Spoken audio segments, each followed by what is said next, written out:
Thanks everyone for coming out this afternoon. Have with us our top seed, Andy Roddick. As many of you know, Andy won his first ATP World Tour title here in 2001. Which makes me the defending champion. That's right.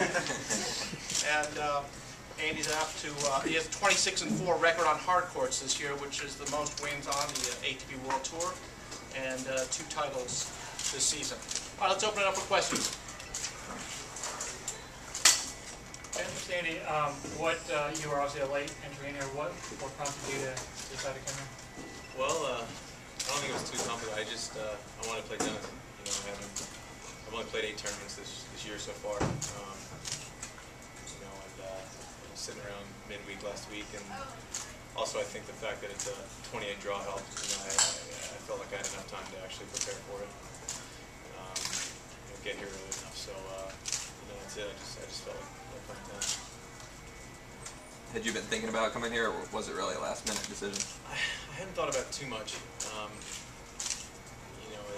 played a couple team tennis matches, and there's definitely some room for improvement. But you can do as much as you want in practice. But at this point, I feel like I need real matches that count for something. And I kind of started toying with the idea, and then I think about 3 or 4 hours later, it was finished. So I talked about it a little bit, but like I said, I think the fact that it's a 28 draw and I can get a little later start helped a lot. What do you remember about being here? Less than I thought I would, to be honest. Most places you go to and you know the hallways, you don't think about where you're going and stuff. And I was a little bit out of sorts today when I got here. I didn't definitely know where I was going, but obviously it's special because it's when I won my first tournament.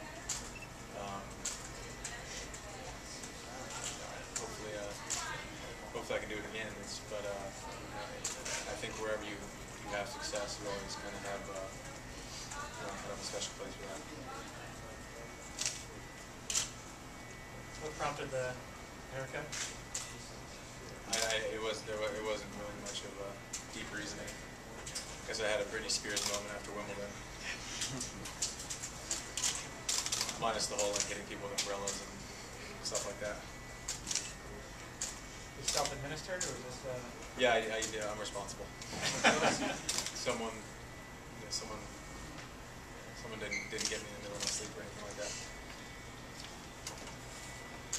Condition is always a big deal this time of year. You get set to New York. The Georgia heat, maybe help you a bit? Well, everywhere's hot right now. Yeah. I've been in like 4 or 5 different places over the last week or so, kind of playing and doing different things, and everybody is real proud of their heat. But hot is hot. Once it gets past a certain number, it's just hot.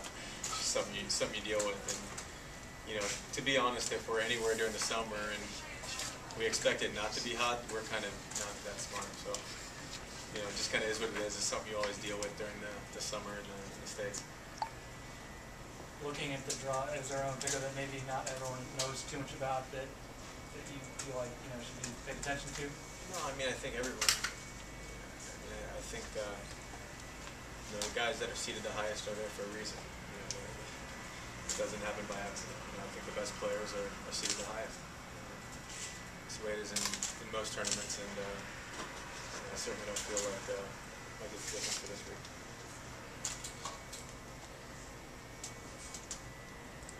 Anything else for Andy? Does Isner owe you a dinner this week for what you did for him at Wimbledon after his match? Or? Yes. Multiple. And an SB. Yeah, that's right. Thank you, everyone.